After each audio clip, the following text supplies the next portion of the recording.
Hello everyone and welcome to today's lesson. By the end of it, you will have added the dash effect to the player and it will look something like this. Creating a little ghost trail that the player leaves behind as they travel at warp speed. Okay, let's get into it. Game dev journey. Right, so to do the effect with the trail, the idea is to create this kind of fading image of the player sprite behind the player as they dash, so it looks like they're leaving a trail behind them. They're moving so fast that there's an image of them behind. So really this function relies on some more variables. We need a visual copy of the player. That'll be a reference to the animated sprite node. We need an animation time, which will set how long each fade step is going to last. And we need how many times the ghost will fade. So we need a stepping variable for our fades. And then we need an amount, how much how transparent the ghost will be each time.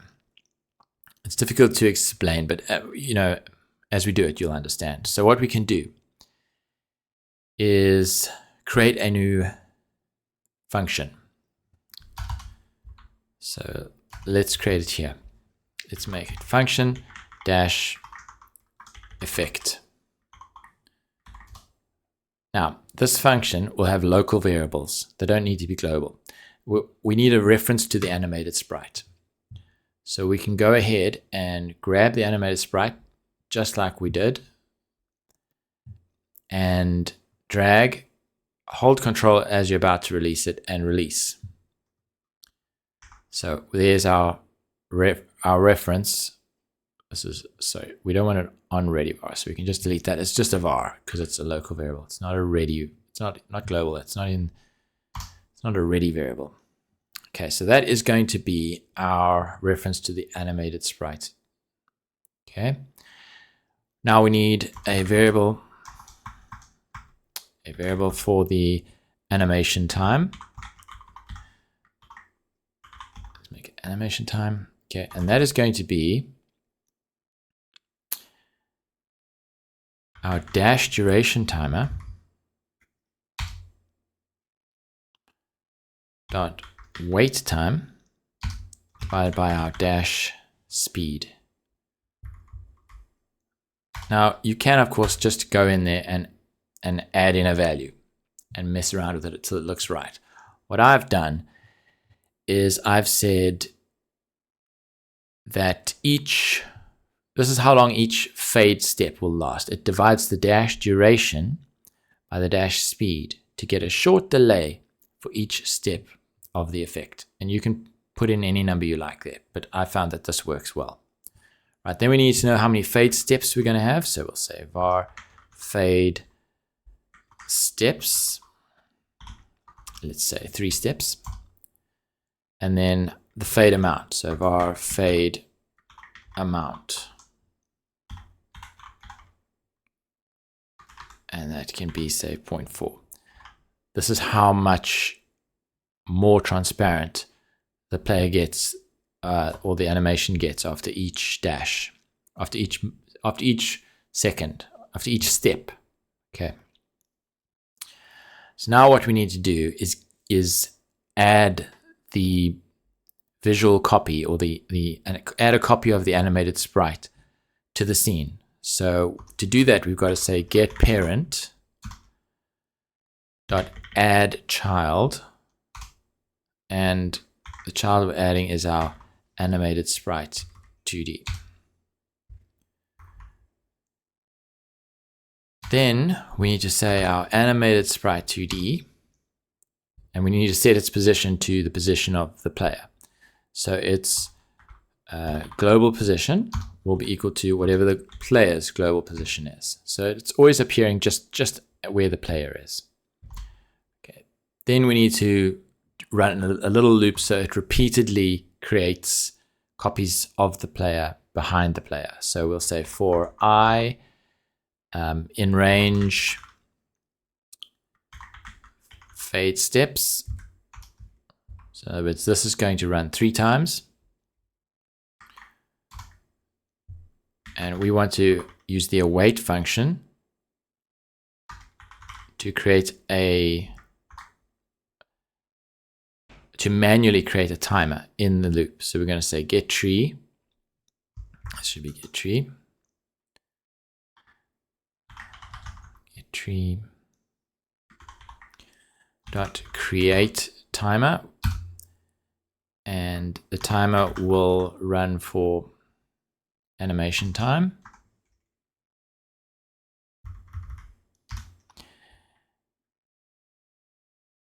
And then it will time out. So this creates a manual timer that runs for however long animation time is. And then it waits until it times out. And then once it times out, it then carries on to the next thing, which is our animated sprite. And we want to actually change its alpha. So we want to modulate the A, which is the alpha. And we want to decrease it by our fade amount. So we're just reducing the alpha channel, which makes it fade. And it'll do this 3 times on 3 different copies. And once that's done, we delete the copy. So we say animated sprite 2D dot queue_free, and it will delete it.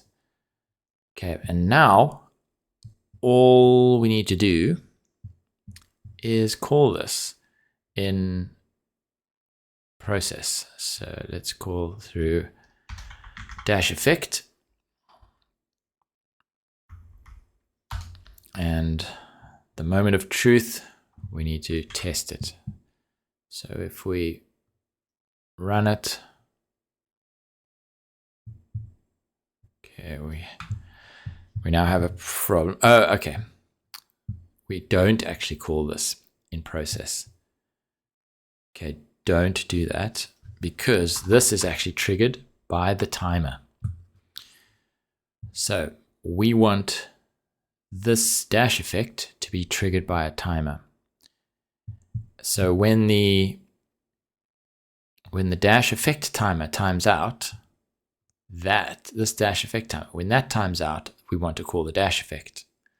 So we need to connect it. We need to go dash effect timer, timeout, connect, and here it is. And when the dash effect timer times out, we want to create the dash effect. It's called dash effect. Okay, and now, so it's not called constantly in the process. It's only called when the timer times out. So now let's have a look if that has solved it. So now when we dash, it doesn't work. So let's just figure out why. And the problem I've now found with the dash effect is that we are trying to make the player dash, and then at the end we delete. So you can see the player's gone, which shouldn't happen. And the reason is because we're deleting the actual animated sprite node of the player. And what we should be doing is duplicating that node so that we delete the duplicate of the animated sprite, not the actual animated sprite. So if we call duplicate, we're going to create a copy of the animated sprite, and that will make our animated sprite effect work correctly. So if I show you how it works now, we can run it, and we can jump and dash and have that nice trail that we leave as we dash along the level. We can leave a trail in the air and we look like a real ninja frog. So hopefully that's helpful to you. Add a nice little effect to your game, and next time we'll work on level collectibles. See you then.